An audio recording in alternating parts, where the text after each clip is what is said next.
The microphone feedback made everyone wince. Our quarterly town hall was packed. 200 employees crammed into the main conference room, another 100 watching the live stream from their desks. My boss, Alexander Wright, stood at the podium reviewing the sales numbers when he suddenly stopped mid-sentence. His eyes locked on me in the third row. My stomach dropped before he even opened his mouth. He said my name, full name, loud and clear, then announced I was being terminated effective immediately for disloyalty and corporate espionage. The room went silent. Every head turned toward me. My face burned hot as whispers erupted around me. I tried to speak, to defend myself, but Alexander kept talking over me. He said I'd been sharing confidential information with competitors, that I'd betrayed the company's trust. Security was already moving toward my row. I stood on shaking legs, my mind racing to understand what was happening. This wasn't real. This couldn't be happening. But the faces staring at me said otherwise. As I walked toward the exit, escorted by 2 guards, I caught Alexander's expression. He wasn't angry.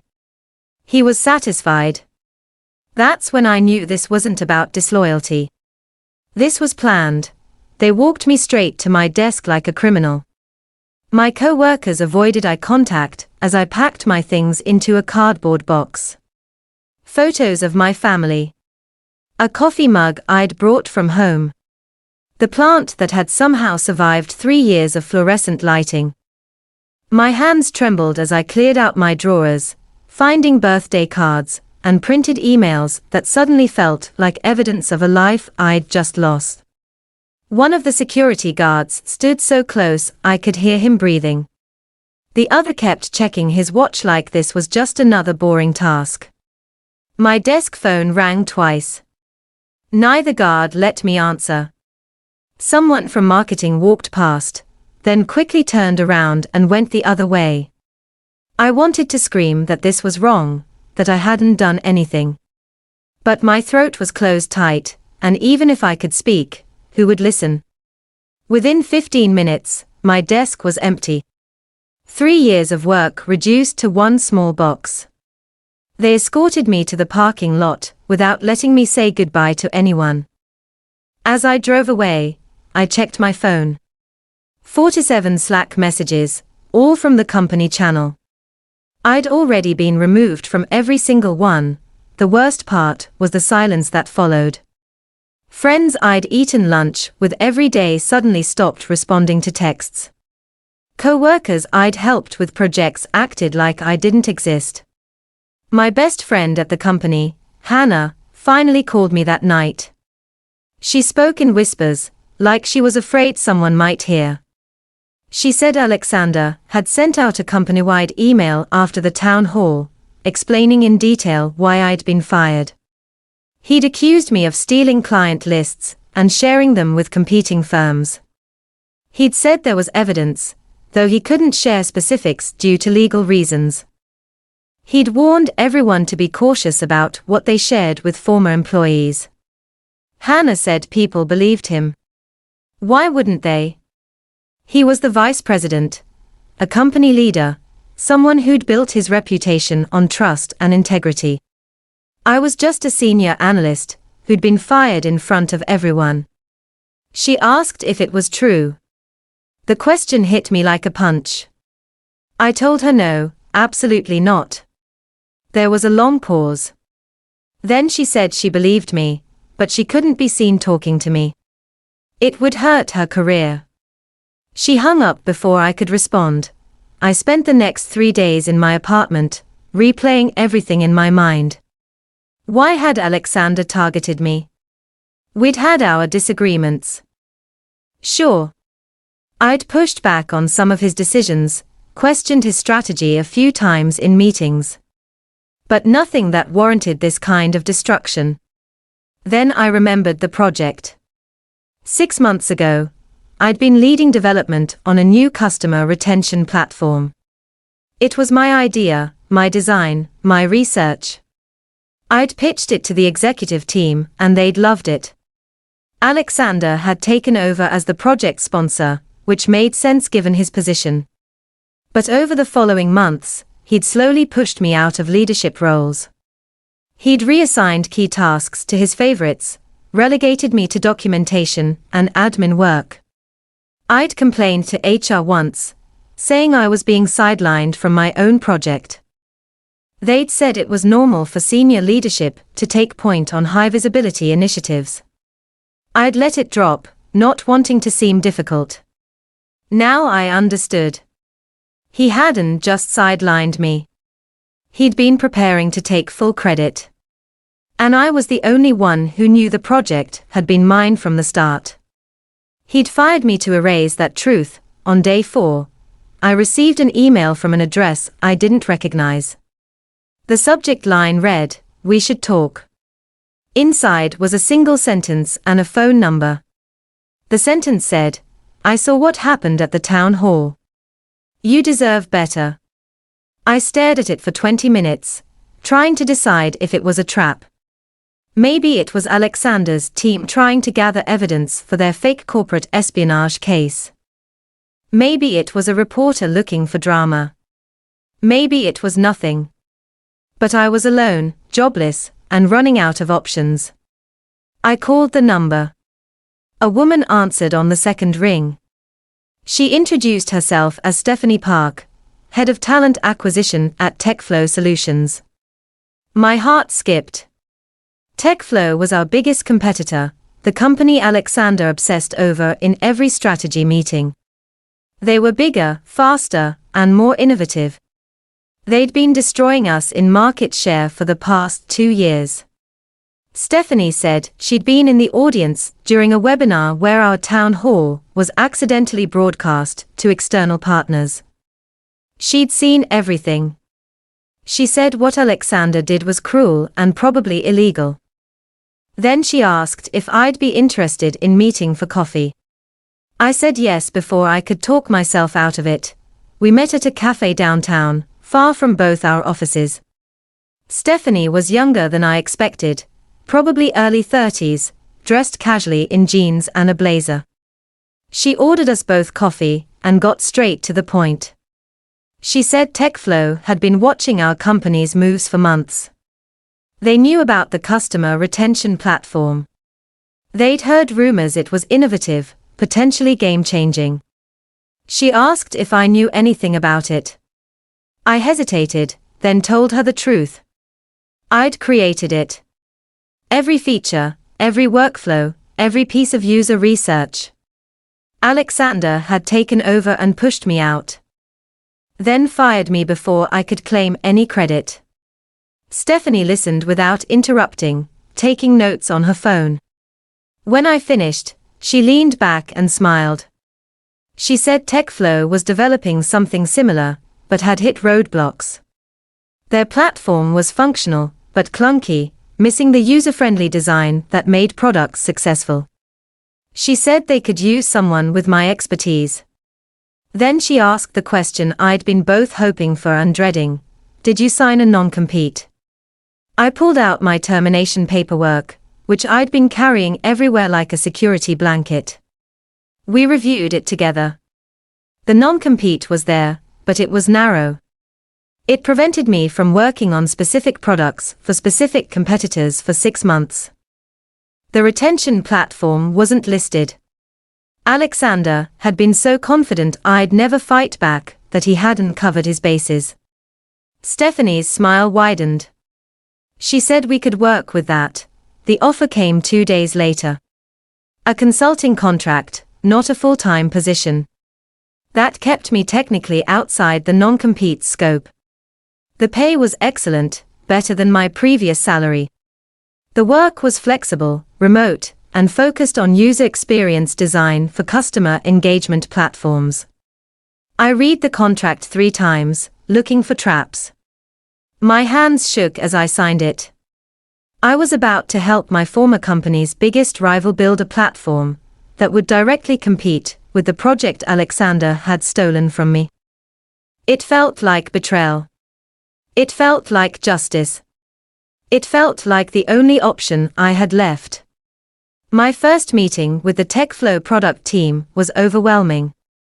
There were 8 people on the call, all experts in their fields. They'd been working on their retention platform for 18 months with limited success. The interface was confusing, the workflows were inefficient, and user testing showed high frustration rates. I spent 2 hours reviewing their current build, taking notes, asking questions. By the end, I understood the core problem. They'd designed the platform for what they thought customers needed, not what customers actually wanted. It was the same mistake I'd seen dozens of companies make. But I knew how to fix it. I'd already solved these exact problems in my original design. That night, I opened my personal laptop and found the files I'd saved. Every wireframe, every user flow, every research document from the original platform I'd created. I'd backed everything up on my personal drive, a habit from years of not trusting corporate servers. Alexander thought he'd erased me. He had no idea what I'd kept. The next 6 weeks were intense. I rebuilt my entire original design from memory and files, adapting it for TechFlow's infrastructure. I created new wireframes, updated user flows, redesigned interfaces. The TechFlow team was incredible to work with. They actually listened to my ideas, implemented my suggestions, gave credit where it was due. Everything Alexander's team had never done. We worked 12-hour days sometimes, fueled by coffee and the shared goal of creating something better than anything else on the market. Stephanie checked in weekly, always asking if I needed resources or support. The team celebrated small wins, like when we solved a particularly tricky navigation problem, or when user testing showed 90% satisfaction rates.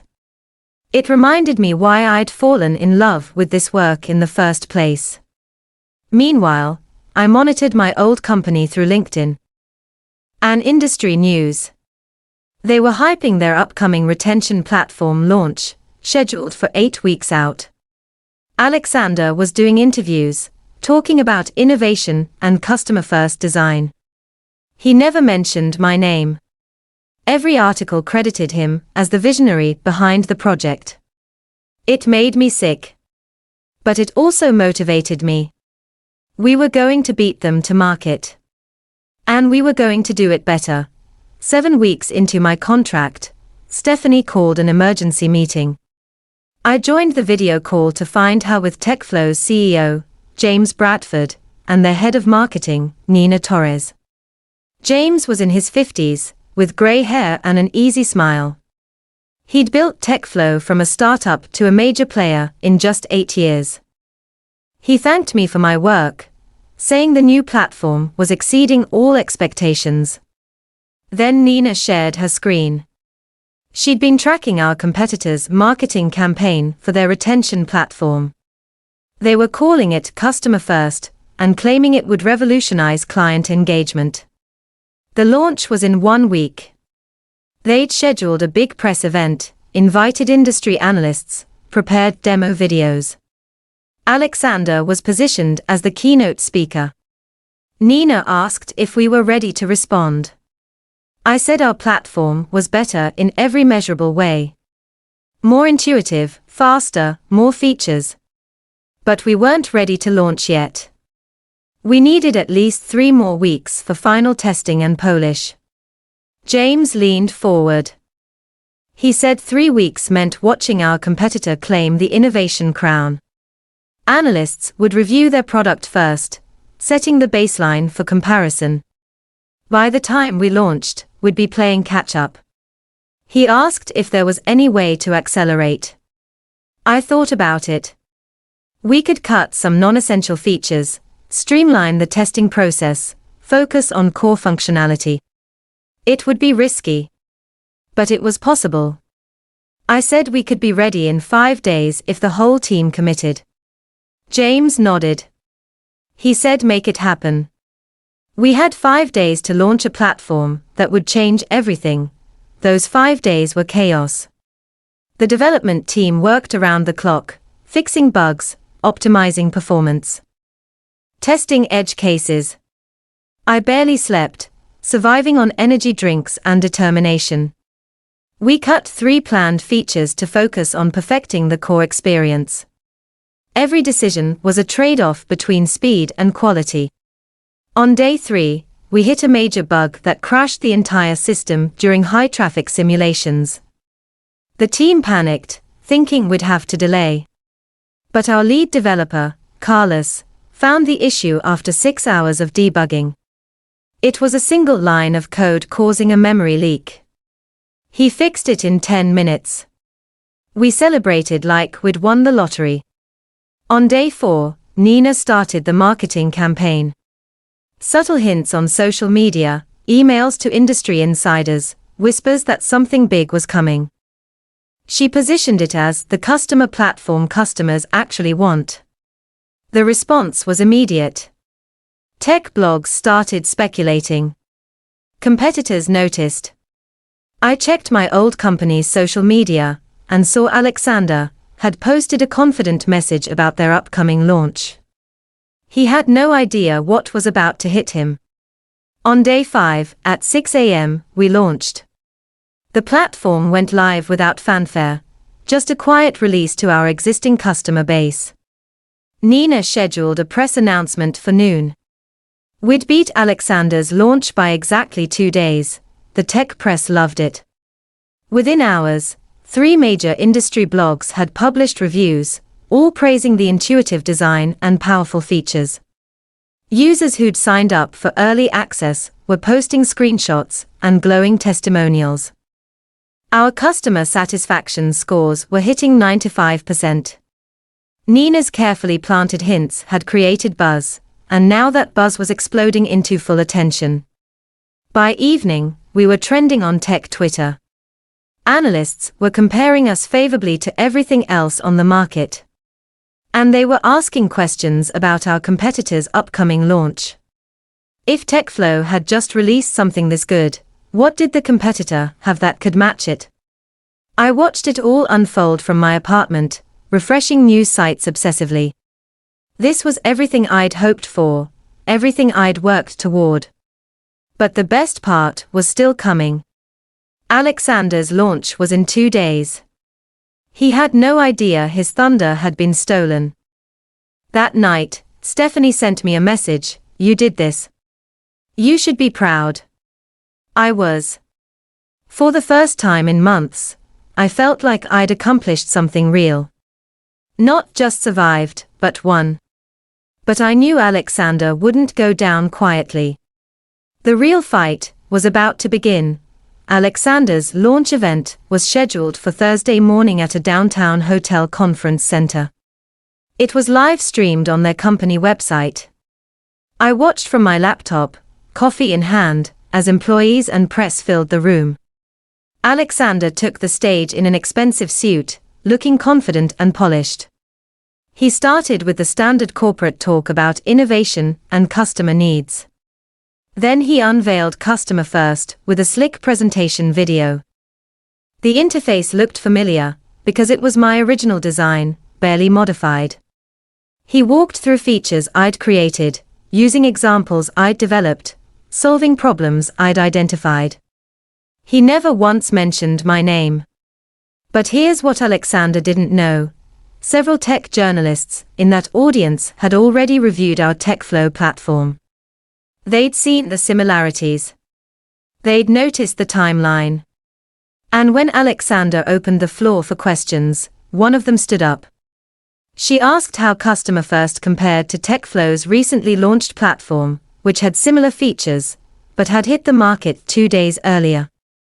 Alexander's smile flickered. He said he wasn't familiar with every competitor product. But he was confident Customer First represented superior innovation. The journalist pressed. The platforms were remarkably similar in design and functionality. Did Alexander's team draw inspiration from TechFlow's approach? Alexander's face tightened. He said absolutely not, that Customer First had been in development for over a year. He implied TechFlow must have somehow copied their ideas. The room got quiet. The journalist sat down, but her skeptical expression said everything. The live chat was exploding with comments. People were comparing screenshots, posting side-by-side analyses. The narrative Alexander wanted, innovative leader launches groundbreaking platform, was collapsing in real time. Within 6 hours, 3 major tech blogs published comparison articles. All of them noted the suspicious similarities between the platforms. 2 pointed out that TechFlow's platform was more polished and user-friendly despite launching later in development. One article included a timeline showing TechFlow had filed certain interface patents months ago, before Alexander's company had announced anything publicly. That article asked pointed questions. Who had really innovated here? The comment sections were brutal. Industry insiders started sharing their own observations. Someone pointed out that a senior analyst had left Alexander's company 2 months ago under mysterious circumstances. Another person linked to the video of my public firing, which apparently had been shared on professional forums. People started connecting dots. By evening, the narrative had flipped completely. Tech Twitter was accusing Alexander's company of either copying TechFlow or, worse, stealing ideas from a fired employee. Alexander tried to control the damage. His company published a blog post defending the originality of Customer First, claiming they had documentation proving their independent development. But they provided no actual documentation. Just vague promises and corporate speak. The post made things worse. It looked defensive and hollow. Nina, TechFlow's marketing director, watched it all with barely contained glee. She didn't pile on publicly, didn't need to. The market was doing our work for us. She sent me a message, "This is better than anything we could have planned." She was right. Alexander had destroyed his own credibility by trying to take credit for work that wasn't his. And now everyone could see it. The following week, 2 things happened that changed everything. First, our industry analyst named Patricia Wu published a detailed investigation into the Customer First controversy. She'd interviewed former employees, reviewed patent filings, analyzed design documents. Her conclusion was damning. Customer First appeared to be based on work developed by a since-terminated employee, and that employee was now working with TechFlow. She didn't name me specifically, but she didn't have to. Everyone in the industry could connect the dots. She questioned the ethics of Alexander's public termination, and suggested his company might face legal exposure for wrongful termination, or intellectual property misappropriation. The article went viral in tech circles. Second, 3 of Alexander's major clients announced they were switching to TechFlow's platform. They cited superior functionality and concerns about their current vendor's development practices. Each departure was worth millions in annual revenue. Alexander's company stock dropped 8% in one day. I watched the collapse from my apartment, feeling a mix of satisfaction and unreality. I hadn't set out to destroy Alexander's career. I just wanted to keep working in my field, to prove my ideas had value. But he'd been so determined to erase me that he'd made himself vulnerable. And now the consequences were hitting him hard. Stephanie called me on Friday evening. She said James, the CEO, wanted to meet with me in person. We scheduled breakfast for Monday, at a quiet restaurant near TechFlow's headquarters. I spent the weekend anxious, wondering what this meant. Was I in trouble? Had I crossed some line I didn't know about? Monday morning, I arrived early and ordered coffee to calm my nerves. James showed up right on time, dressed casually in a polo shirt and khakis. He shook my hand warmly and ordered breakfast. Then he got to the point. He said the success of our platform had exceeded everyone's expectations. Customer adoption was surging. Revenue projections for the quarter had doubled. industry reputation had never been higher. And it was largely because of my work. He said he wanted to offer me a full-time position as Senior Director of User Experience, leading a team of 12 designers and researchers. The salary was substantial, nearly double what I'd made at my old job. Full benefits, equity, the works. I stared at him, speechless. He smiled and said I'd earned it. But there was more. He said my old company was in trouble. The negative press had triggered client reviews and board concerns. Word was Alexander might be forced out. James asked if I'd be willing to testify if there were legal proceedings. He said TechFlow's legal team believed I might have grounds for a wrongful termination suit, and they'd support me if I chose to pursue it. I told him I'd think about it. The job offer, though, I accepted immediately. My first day as senior director was surreal. I had an office with a window, a view of the city skyline, and a team of talented people who actually respected my expertise. We spent the morning in a strategy session, planning the next phase of platform development. People asked for my input, listened to my ideas, built on my suggestions. It was everything my old job should have been. During lunch, I checked LinkedIn and saw Alexander had posted something. It was a long statement about integrity, innovation, and staying true to company values despite market challenges. The comments were not sympathetic. Former employees were sharing their own stories of his toxic management.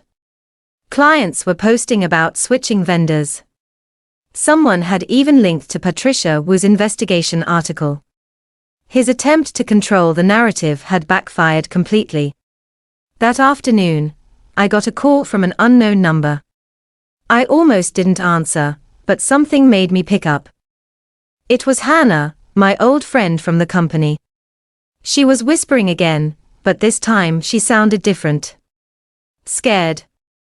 She said Alexander was spiraling. He'd held an emergency meeting that morning, screaming about loyalty and betrayal. He'd threatened to fire anyone caught communicating with former employees. Security had been instructed to monitor emails and messages. She said people were terrified, but also angry. They'd started to realize the public firing had been wrong. That I'd been scapegoated. She asked if the rumors were true, if I was really behind TechFlow's success. I confirmed it. There was silence. Then she said she was proud of me. Before I could respond, she hung up. 2 weeks into my new role, the lawsuit happened. Not mine. Alexander's company sued TechFlow for trade secret misappropriation. They claimed I'd stolen confidential information and used it to help a competitor. The filing was aggressive, asking for an injunction to stop our platform and seeking substantial damages. TechFlow's legal team had been expecting this. They'd prepared our defense thoroughly. We had documentation showing my work had been based on personal files and independent research, nothing taken from company servers after my termination. We had timestamps proving I'd created the original designs on my personal time and equipment. Most importantly, we had the poorly written non-compete agreement that didn't actually cover the work I'd done. Our lawyers filed a countersuit for wrongful termination, defamation, and intentional infliction of emotional distress. We included the video of my public firing, Patricia Wu's investigation, and statements from former employees about Alexander's hostile work environment. We argued that Alexander had fired me specifically to steal credit for my work, then tried to destroy my reputation when his plan backfired. The legal filings made headlines. More negative press for Alexander, more questions about his leadership. His company's board announced an independent investigation into the allegations. Alexander was placed on administrative leave pending the investigation's outcome. I should have felt victorious. Instead, I felt tired. This had spiraled so far beyond what I'd wanted. All I'd done was try to keep working after being wronged. But Alexander's determination to bury me had created this disaster for himself. The investigation took 6 weeks. During that time, I focused on my work at TechFlow. We launched 2 major updates to the platform, both received enthusiastically by users. Our market share grew. Our client list expanded. I built a strong team, hired 2 new researchers, and developed a culture of respect and collaboration. Everything my old workplace hadn't been.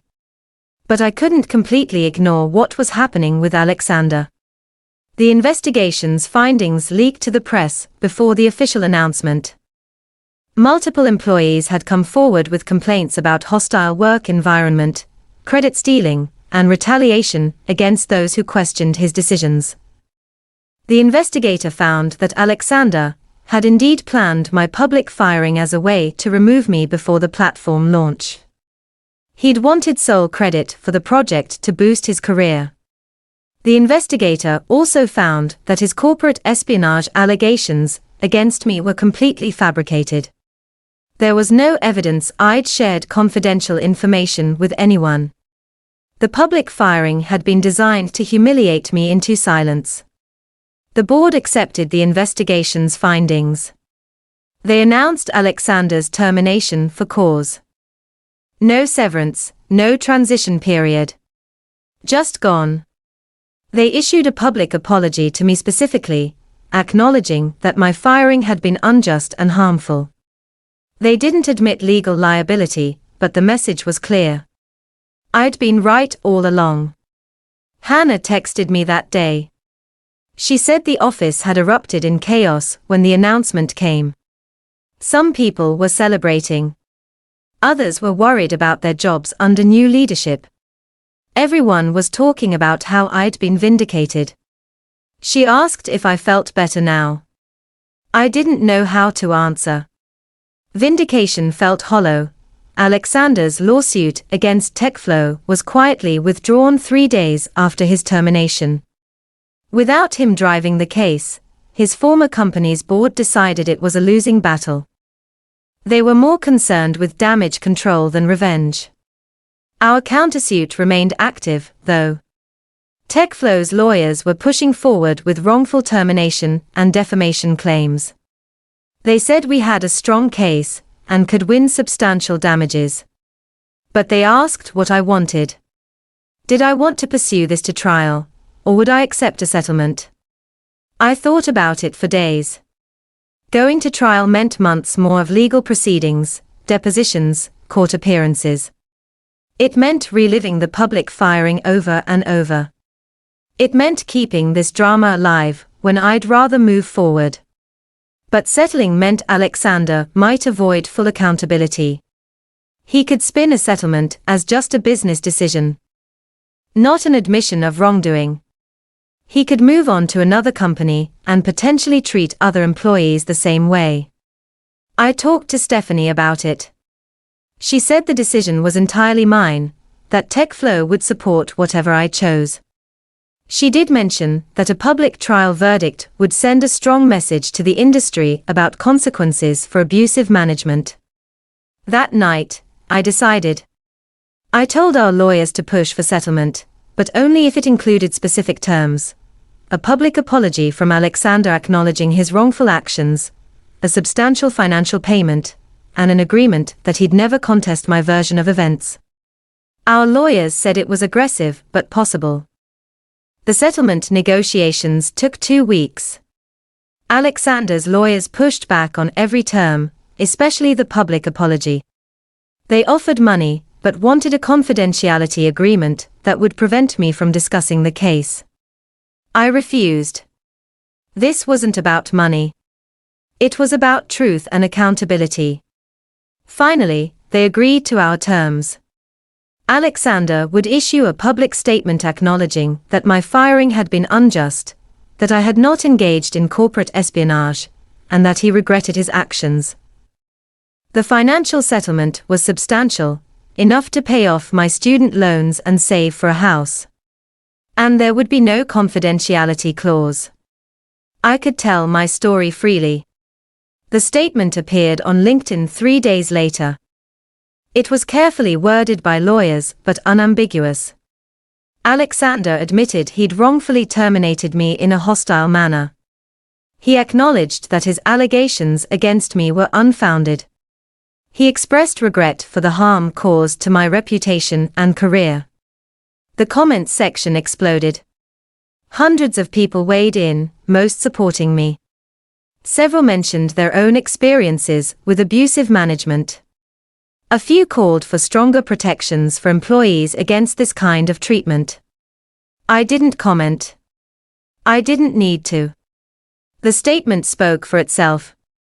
That evening, James took the leadership team out for dinner to celebrate. He toasted to justice, integrity, and the importance of treating people with respect. Everyone cheered. I smiled and thanked them, but part of me was already moving on. This chapter was closing. A new one was beginning. 3 months later, I attended a tech industry conference where I'd been invited to speak about user experience design. It was my first major public appearance since everything had happened. I was nervous, worried people would only want to talk about the drama. But the audience was genuinely interested in design principles, research methodology, and building user-friendly products. During the Q&A, one person asked about overcoming workplace challenges. I shared my story briefly, focusing on the lessons: document your work, know your rights, and never let anyone erase your contributions. The response was overwhelming. After the panel, dozens of people approached me. Some shared their own stories of workplace mistreatment. Others thanked me for speaking up. Several recruiters offered business cards, saying their companies valued ethical leadership. One woman in her 20s told me she'd been dealing with a boss who was taking credit for her work. My story had given her courage to document everything and speak to HR. She thanked me with tears in her eyes. That conversation made everything worthwhile. Not the settlement, not the vindication, not even my success at TechFlow. Just knowing I'd helped someone else stand up for themselves. That night, I posted on LinkedIn for the first time in months. I shared my conference experience and wrote about the importance of ethical workplace cultures. I encouraged anyone facing similar situations to seek support and know they weren't alone. The post got thousands of likes and hundreds of shares. My inbox filled with messages from people sharing their stories. I tried to respond to everyone, offering encouragement and resources. 6 months after my public firing, my old company announced major restructuring. New leadership, new strategy, new values focused on employee respect and innovation culture. They hired several people from TechFlow's talent pool, recognizing that treating employees well led to better business results. Hannah messaged me that the culture had completely changed. People felt safe speaking up. Credit was shared appropriately. Toxic behaviors weren't tolerated. She said several people had mentioned me as the catalyst for these changes, even though I was long gone. Meanwhile, TechFlow continued thriving. Our retention platform had become the industry standard. We'd launched 3 additional products, all successful. My team had grown to 20 people, all talented and motivated. I'd developed a reputation as a fair leader who prioritized team success over personal credit. I was invited to speak at universities, write articles for industry publications, and consult for companies trying to improve their workplace culture. As for Alexander, I'd heard through the grapevine that he'd struggled to find new employment. Several companies had approached him for executive roles, but when they did background checks and found the public record of his termination and our settlement, they withdrew their offers. He'd eventually taken a position at a smaller firm, no longer in leadership. Part of me felt sorry for him. He'd destroyed his own career through arrogance and cruelty. But mostly, I felt indifferent. He was no longer my concern, A year after the firing, I was promoted to Vice President of Design at TechFlow. I had a seat at the executive table, input on company strategy, and the authority to shape how we treated our employees. I used that authority to implement policies protecting workers from the kind of abuse I'd experienced. We created clear documentation requirements for performance issues before termination. We banned public firings entirely. We established an anonymous reporting system for workplace concerns. We made manager training mandatory, with emphasis on ethical leadership and giving credit appropriately. James said these policies made TechFlow's culture stronger and more attractive to top talent. Our employee satisfaction scores were the highest in the industry. People wanted to work here because they knew they'd be treated with respect. I also started mentoring young professionals who'd faced workplace challenges. I met with them monthly, offering advice on navigating difficult situations, documenting their work, and knowing when to fight versus when to move on. Several of them successfully challenged unfair treatment at their companies. Others left toxic environments and found better opportunities, just like I had. The work was rewarding in ways my previous job had never been. I wasn't just designing products anymore. I was helping create workplaces where people could thrive. On the anniversary of my firing, I received a package at my office. Inside was a handwritten card from Hannah and several other former co-workers. They thanked me for showing them it was possible to stand up to abuse. They said watching my journey had changed how they thought about workplace integrity. 18 months later, I was invited to testify before a congressional committee exploring workplace protections and employee rights. They'd been investigating cases of wrongful termination and employer retaliation, and my story had caught their attention. I sat in a formal hearing room, surrounded by representatives and cameras, telling my story to lawmakers. I explained how Alexander had fired me publicly to steal credit for my work. I described the attempted intimidation, the false allegations, the damage to my reputation. I also explained how the legal system had eventually worked, but only because I'd had resources and support many workers lack. I advocated for stronger protections, clearer non-compete regulations, mandatory documentation before termination, penalties for false accusations, and better access to legal resources for wronged employees. Several representatives asked thoughtful questions. One asked what advice I'd give to workers facing similar situations. I said document everything, know your rights, seek support from ethical employers, and remember that your value isn't determined by someone else's cruelty. The hearing was covered by major news outlets. My testimony went viral on social media, with thousands of people sharing their own workplace experiences. Several worker advocacy groups reached out about partnering on reform initiatives. I'd become, somewhat accidentally, a voice for workplace justice. Looking back on everything, I realized the public firing had been a turning point, but not the ending Alexander had intended. He'd meant to destroy me. Instead, he'd freed me to build something better. 2 years after that town hall, I sat in my corner office at TechFlow, looking out at the city skyline. My team had just launched our most successful product yet. We'd won multiple industry awards. Our company culture was featured in business magazines as an example of how to treat employees right. I'd built a career I was proud of, surrounded by people I respected, doing work that mattered. Sometimes people asked if I'd forgiven Alexander.